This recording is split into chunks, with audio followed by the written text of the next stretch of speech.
What time is it? It's science time. Oh, it's science time. Let's all stop and just unwind. 1, 2, 3, 4, here we go. Learn so much your brain explodes. Lessons so cool, so fresh. Beat so big you'll lose your breath. Learning facts and real cool stuff. Scream for more, keep getting up. It's science time. It's fun, you best believe. Explore and learn new things. Come and join me, please. I'm Mr. C, and this super smart group is my science crew. Working together with my crew makes learning so much fun. Actually, you should join us. Let's give science a try with a simple DIY. Today, we're learning about simple machines. What time is it? It's science time. Inclined planes and ramps. Simple machines. All right, here we go. Bring that down and pull back on the lever. Hey everybody, welcome back to DIY Science Time. My name's Mr. C and I'm super excited to have you here to be part of our science crew today. Today we're talking about simple machines. That's right, machines that make our life more simple, like ramps or inclined planes. Levers like on this catapult that can fire a ping pong ball. Scissors, which have levers, and a wedge, which is able to cut through paper easily. Then we have things like this, which include a wheel and axle, where I can take a ping pong ball, place it in the bucket, and I can lift the ping pong ball straight up.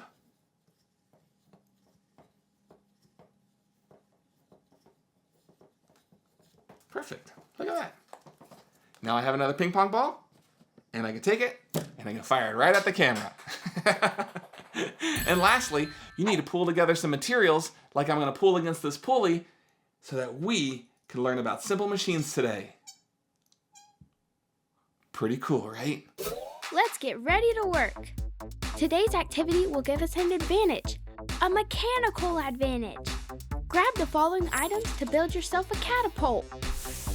Thick craft sticks, scissors, hot glue, straws, rubber bands, and remember, keep it simple and grab your stupendous science notebook. A science notebook is a tool that every scientist should have because it gives us a place to record all of our learning. Taking notes and being organized allows us to be better scientists. A science notebook allows us to go back and review all of the data and information we've gathered during our experiments. Plus, it allows us to share results with other scientists who might be interested in learning more about what we've discovered. Whenever you see the notebook pop up on the screen, like this, it's a reminder that this is a good place for us to jot down new information during the show. I've already added a title and a list of materials for today's activity, but our crew is still going to have lots of information to collect and organize as we go through our experiments. Most importantly, the more you use a science notebook, the better you'll get at taking notes and recording data. If you don't have a science notebook already, download a copy of Mr. C's science notebook from the website. If we have to do work, we might as well find a way to make it easier. Meet our simple machines. Pulleys help us lift and move items in different directions. Wedges can be used to chop things in half. Inclined planes allow us to move from one level to another level. Levers allow us to lift objects. Wheels and axles give us the chance to travel down the road, and screws allow us to close lids on jars. All of these simple machines give us mechanical advantages to make life easier. Snow lifts may look complicated, but they really are simple. A motor turns gears that pull a cable up and then back down the slope in a giant loop. Skiers can easily hop onto the cable cars dangling from the cable to catch a ride. What a fun way to get to the top of the mountain! This group of simple machines can all work together to move hundreds of skiers at a time. All right, bro, throw on your helmet. We're ready to shred.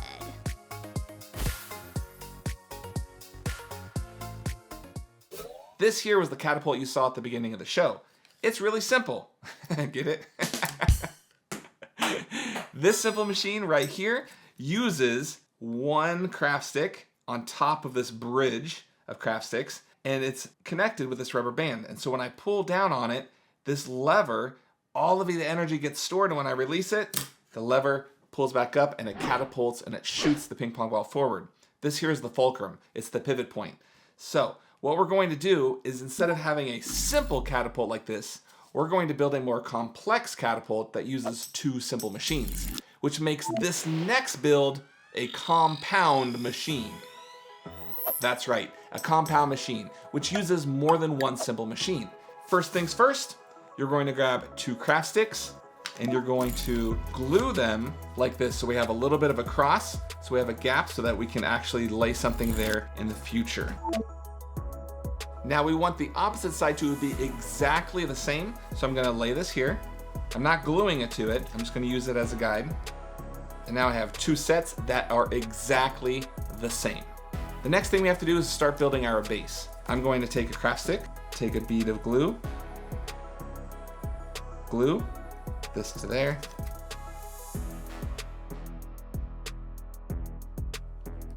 Here you can see I have a really good base, and this base is going to provide lots of stability and structure to our catapult. Now it's time to add on the sides.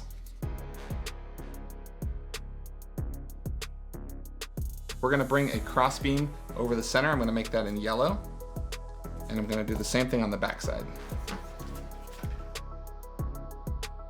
And now we have to actually add the wheel and axle so that we can add the lever so we can fire ping pong balls or cotton balls or grapes or whatever you have at home.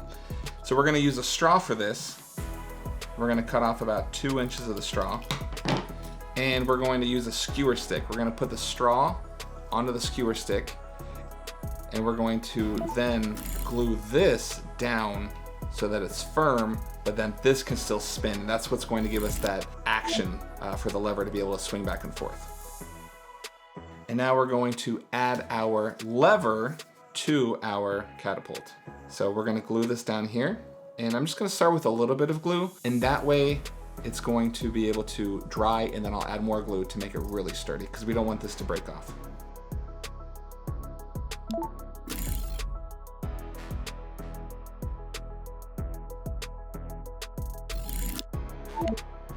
I added a small piece of craft stick to the end of my lever so that the rubber band has a place to attach to. And now we take a rubber band and we connect it to the catapult so we have something to give it some power.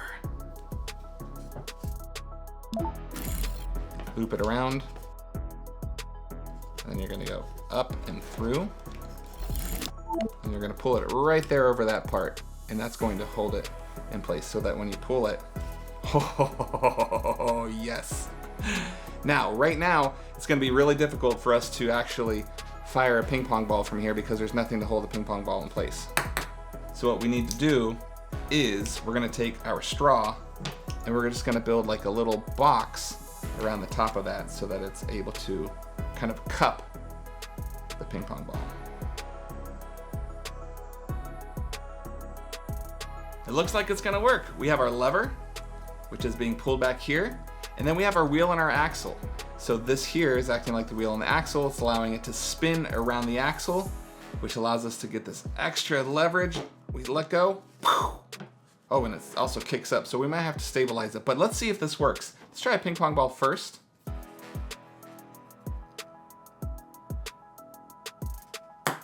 Okay, but I also have these corks, and what I like about these is that they are gonna fit in here a little bit better. So when I let this one go, oh yeah, that's awesome.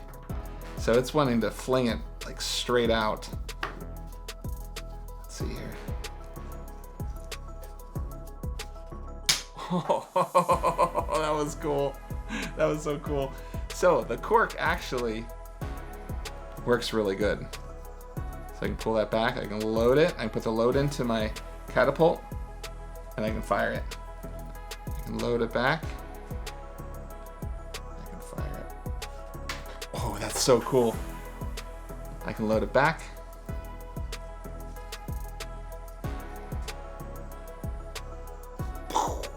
So it's like flinging it straight up. So I'm gonna borrow this spoon from here. And this is the cool thing about this. You can actually make adjustments and make changes. You could actually add another rubber band to the bottom also to make it stronger if you wanted to give it more tension. I'm going to hot glue this up here really quick. I just want to see what it does.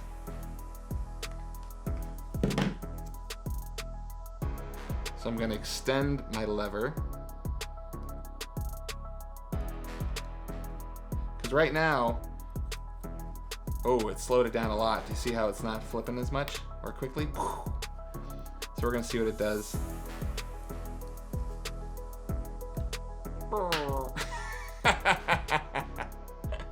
So adding the spoon adds additional weight, which causes the lever not to go as quickly, which causes my cork to not fly as far, but the ping pong ball is lighter.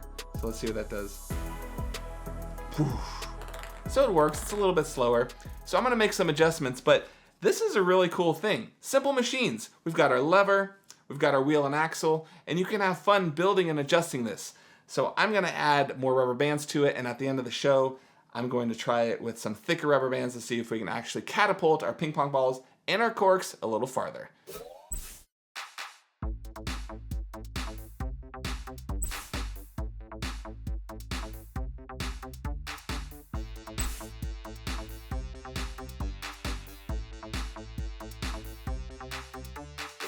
All right, I'm here with my science crew, and we are going to do a little bit of tug of war with this ginormous lever. Do you guys think you can beat me? Yeah! Not possible. All right, the giant lever put to the test. In 3, 2, 1. How'd you do it? It's so simple!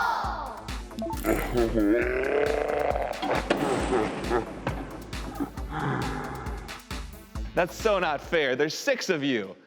Career connections. My name is Scott Cornell, and I'm the Director of Engineering here at Genesis Rescue. I've had a lot of different jobs, from co-ops working with lasers to designing racks for the chrome plating industry, all the way to now working with extrication tools, designing, manufacturing, and assembling them, and helping with that whole process here at Genesis Rescue. All right, so this is our tool line at Genesis. We have the cutter right here, we have the ram, we have the spreader, and we have the combi tool. So as the names kind of imply, the cutter cuts, the ram pushes in a linear fashion, the spreader spreads, and the combi tool is actually a combination of the spreader and the cutter in one. And this is where we test out the tools, some of the newer tools we have, and we also have people come in and do training here at our location in Kettering, Ohio. Wait, so I'm gonna get to cut something? You are gonna get to cut something today, my friend. So let's check out the cutters and the spreaders and the rams. All right, Mr. C, power that tool on by hitting the red action button. And then you're gonna lift it up. So you wanna cradle it. Yep, just like that. And then slide it right into here. From the side? Just from the front. It's gonna naturally walk in one direction. You'll feel it. So you'll feel it grip. And just, yep, let it walk with you. Now hold on, hold on. You notice it's, hold on, you notice it's gonna walk you that way, right? Yeah, so where do you not wanna be? I don't wanna be here because... All right, let's move you to the other side. So go ahead, come on around. Oh, that's cool. Yep, and just go ahead.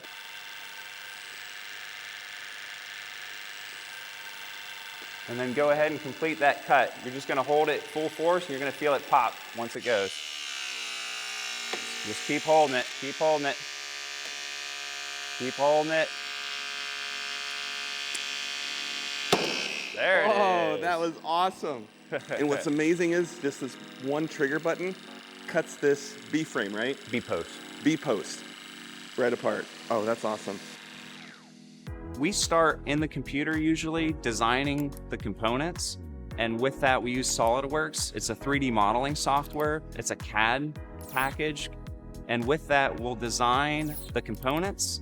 We'll program them for the CNC machines. And then you go from a digital to a real life physical part.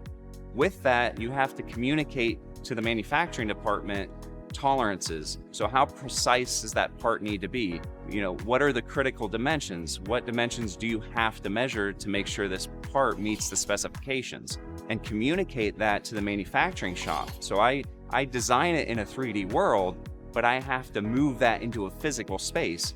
And the way we do that is by making drawings and prints, by pre-programming the CNC machines with a CAM software, and that gives the code that then goes to the machine. So this is an example of one of our prints, and it starts in a raw stock form like this. So this is aluminum.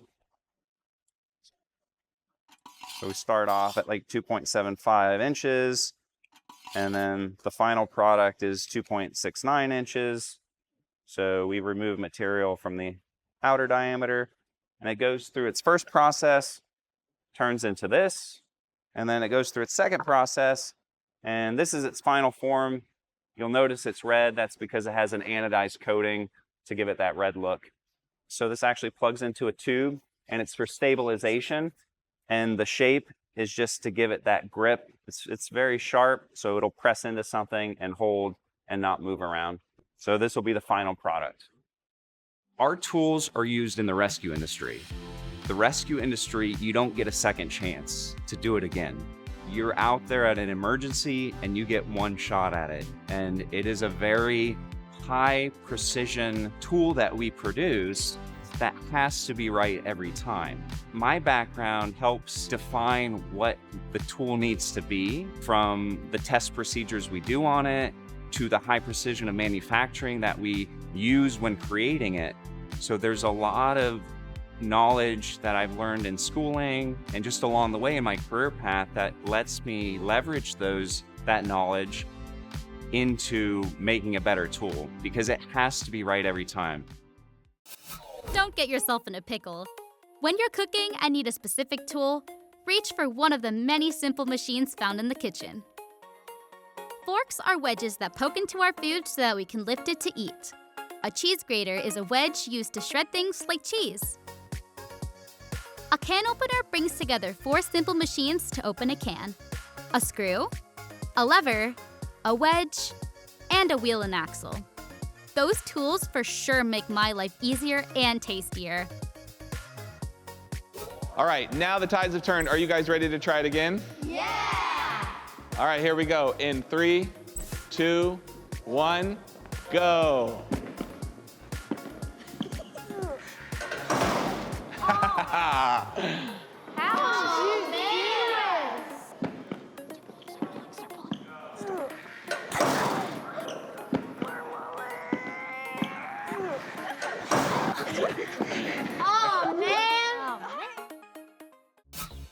I've added all of our simple machines into our notebook, and also added that a compound machine uses 2 or more simple machines. Here is a diagram of our pulley system and pictures of tools we've explored so far. I think we're off to a great start learning the ropes. Can you think of any more simple machines to add to our list? We're all familiar with this next simple machine. It's the screw. Screws are used in tools like outside when you're digging a hole. They can be found on the tip of an auger. You can also find screws on jars like this. You can unscrew it, screw it back together, and keep things in here nice and tight and secure. We also have screws. If we look real closely, screws are a wedge wrapped with an inclined plane. We can see this screw has a pointy tip to wedge itself into the wood, and then the inclined planes around the wedge pull the objects together. Screws like this are found all over the place. We use it to build homes, we use it to tie wood together, but have you ever heard of a thing called an Archimedes screw? Well, that is what we're going to build today. And it is a tool that is used to move water from a lower area to a higher area. But it uses a screw. And we're going to be using this PVC pipe and some hose to create this. It's pretty simple and it's lots of fun. Let's work together and get it done. Let's go. This PVC pipe is going to get wrapped around with this hose. Now, this hose doesn't want to really flex very easily, and it's going to take some work to get it into place.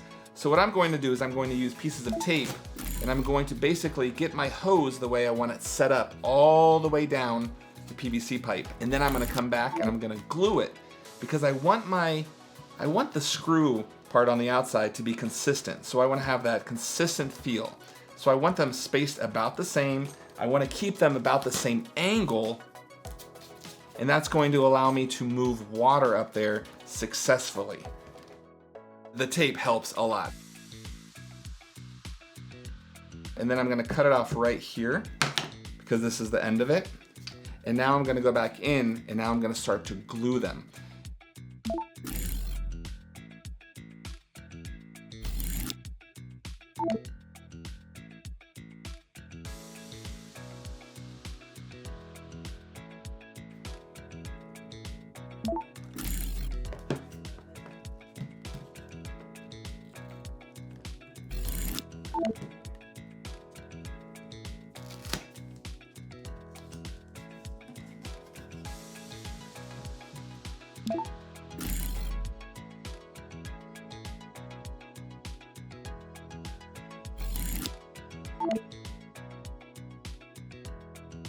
All right, I've got it all glued. I've got my tape in place to keep a few of the spots that are wanting to bounce off in place, but I think we're gonna let this cool, we're gonna get picked up, and then we're gonna move some water from this container to this container using our Archimedes screw. We have our water, we've got our Archimedes screw, and now we're going to move water from this lower level here in this pond up to here where we need the water. And we're gonna see if this actually works. Here we go. Simple machine to the test. Let's do it this way. We're gonna dip this side in, and we're just gonna rotate.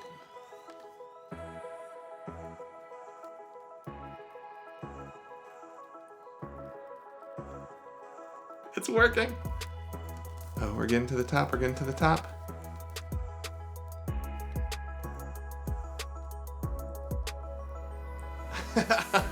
That's so cool. And now with every turn,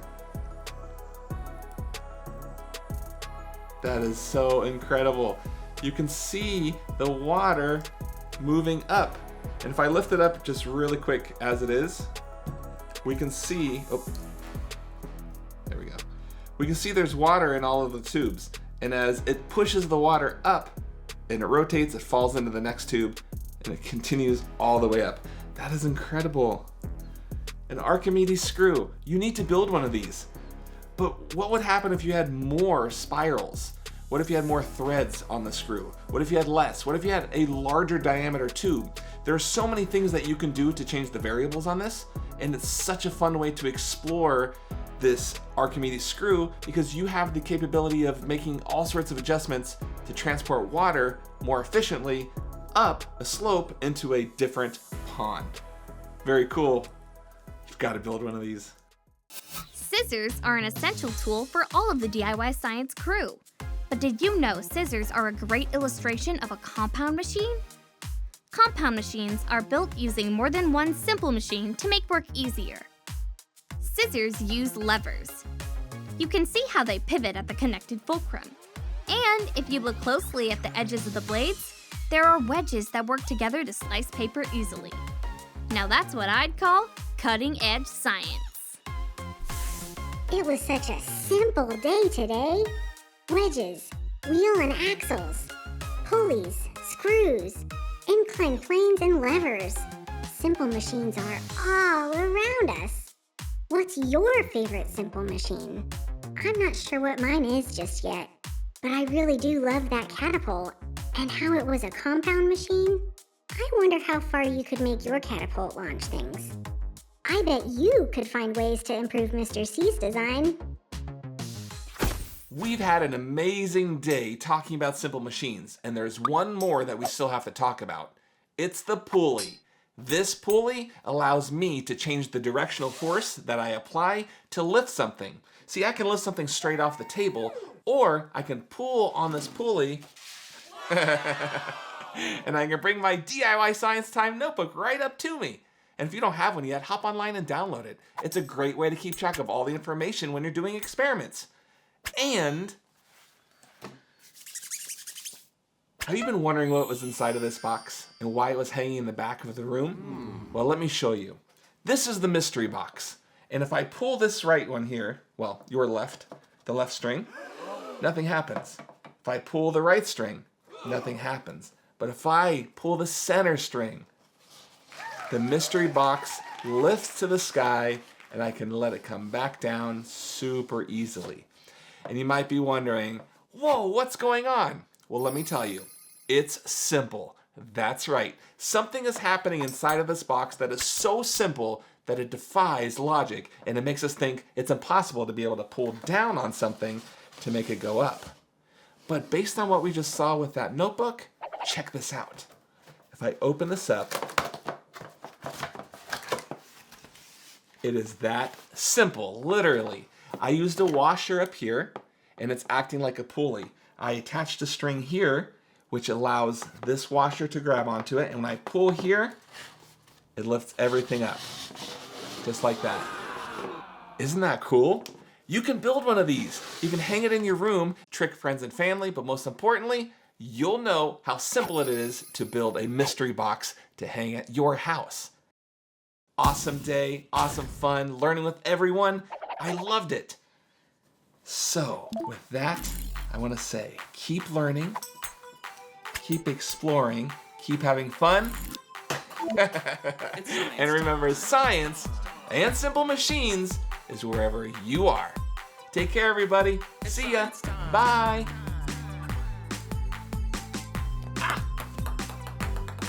It's science time.